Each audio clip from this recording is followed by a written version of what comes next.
Hello बच्चों।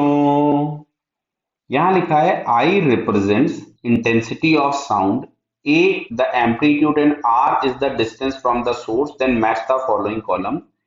जैसे यहाँ पे लिखा है intensity due to point source, amplitude due to point source, intensity due to line source and amplitude due to line source. तो पहले हम इन दोनों की अलग अलग स्टडी कर लेते हैं।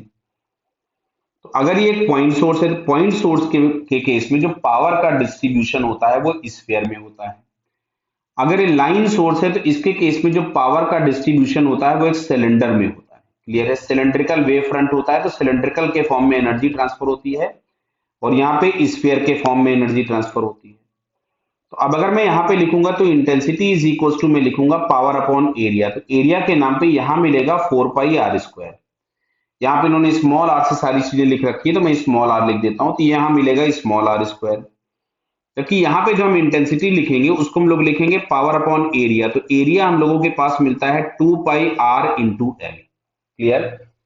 तो सबसे पहले जैसे बोला है intensity due to point source, तो पॉइंट सोर्स की वजह से जो इंटेंसिटी होगी वो inversely proportional to R square होगी, आर की पावर -2 के प्रोपोर्शनल होगी। यानी यहां से जो हम लोगों को ए वाला ऑप्शन दिख रहा है वो मैच करता हुआ दिख रहा है इससे। किससे? आर वाले से। क्लियर है? तो ए मैच कर जाएगा हम लोगों के पास किससे? आर से। अब बात आती है बी, एम्पलीट्यूड।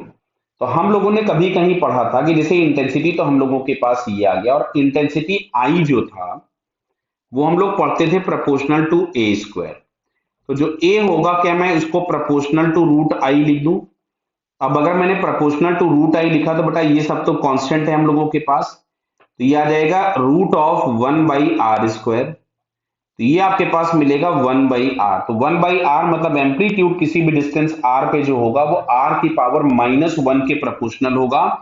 तो r की पावर -1 जो आ रहा है वो हम लोगों को दिया हुआ है q ऑप्शन में। किसमें? q में। तो b का आंसर मैच कर जाएगा q।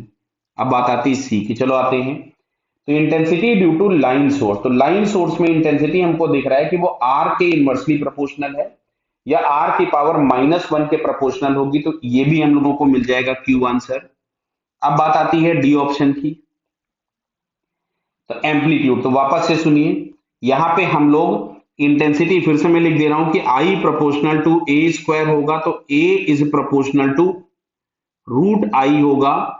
तो यहां से A proportional to root I मतलब यहां से हम लोगों के पास मिलेगा 1/√r। यानी इसको हम लोग लिख सकते थे आर की पावर -हाफ। मतलब एम्पलीट्यूड और रेडियस में जो या डिस्टेंस में जो रिलेशन है वो आर की पावर -हाफ, जो कि हम लोगों को यहाँ पे ये पी वाले ऑप्शन में दिखता है। तो डी वाले का आंसर मैच कर जाएगा पी से। क्लियर है बेटा? Okay, all the best.